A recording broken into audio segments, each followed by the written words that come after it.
आज महावीर जयंती है। भारत के इतिहास में कई वीर हुए हैं। वीर हनुमान, वीर विक्रमादित्य, वीर कुंवर सिंह, वीर शिवाजी।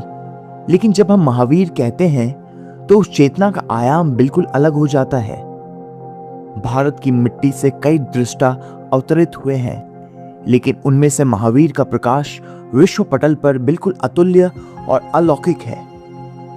वीर वो है जो दूसरों पर विजय प्राप्त करता है, जो साम्राज्यों को झुका देता है, लेकिन जो दूसरों को जीतता है वो भी अंत में मृत्यु से या समय से हार जाता है। महावीर होना तलवार उठाना या किसी को हराने की बात नहीं है। यह तो तलवार को हमेशा के लिए गिरा देने का और अपने ही मैं ईगो के पार चले जाने का एक खामोश विद्रोह है। एक ऐसा गहरा विद्रोह जहां जीतना या हारने का कोई सवाल ही नहीं उठता, जहां कोई दूसरा बचता ही नहीं, सिर्फ एक परम शून्य रह जाता है। इतिहास कहता है कि वैशाली के कुंड ग्राम में एक राजकुमार का जन्म हुआ। उनका नाम था वर्धमान। वर्धमान यानी जो लगातार बढ़ रहा हो, जो सत्ता में, धन में, शक्ति में बढ़ रहा हो। लेकिन एक दिन उस बढ़ते हुए साम्राज्य और उस भारी मुकुट का पूरा भ्रम उनके सामने टूट गया। दुनिया कहती है कि उन्होंने अपना सब कुछ त्याग दिया, राजमहल छोड़ दिया। लेकिन सच तो यह है कि जब हम गहरी नींद से जाग जाएं और हमें पता चले कि जिसे हम हीरा समझ रहे थे वो दरअसल सिर्फ एक चमकता हुआ पत्थर है, और आप उस चमकते हुए पत्थर को वहीं जमीन पर छोड़ दें, तो क्या आप उसे त्याग कहेंगे? वह कोई त्याग नहीं था, वह एक बहुत ही गहरा बोध, रियलाइजेशन था।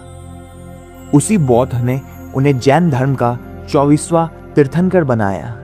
तीर्थंकर यानी एक ऐसा घाट, एक ऐसा तीर्थ, एक ऐसा किनारा जहां से होकर अनगिनत लोग संसार के इस भारी शोर से पार जा सके।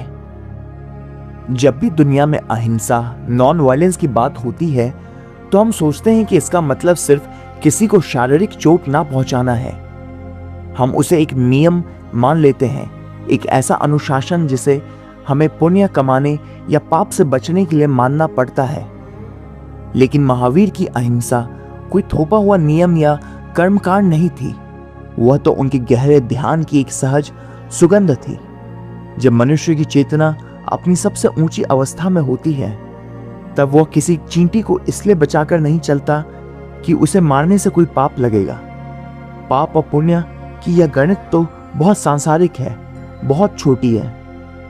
वह उस चींटी को इसलिए बचाता है क्योंकि उसे उस छोटी सी जान में भी अपना ही स्पंदन, अपना ही अस्तित्व धड़कता हुआ दिखाई देता है। महावीर की अहिंसा उनके भीतर की करुणा का एक बिल्कुल खामोश और असीम बहाव थी।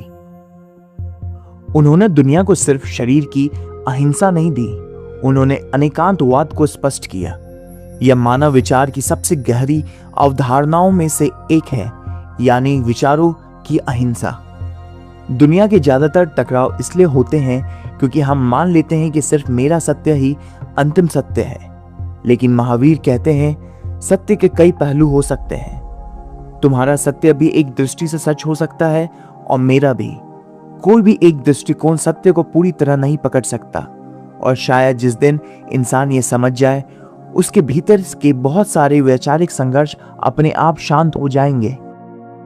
क्योंकि उन्होंने सिर्फ बाहर के राजसी कपड़े ही नहीं उतारे, उन्होंने दिगंबर अवस्था को जिया।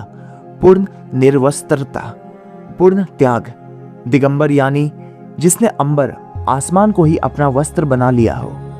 उन्होंने अपने भीतर के हर एक आवरण, हर एक शर्त, कंडीशनिंग को उतार कर फेंक दिया और इस विशाल अस्तित्व के सामने बिल्कुल नग्न और मुक्त खड़े हो गए। महावीर सिर्फ इतिहास का एक नाम नहीं है, वे मनुष्य की चेतना की वो आखिरी और सर्वोच्च अवस्था है जहां पहुंचने के बाद कोई मैं नहीं बचता, सिर्फ पूर्णता ही रह जाती है।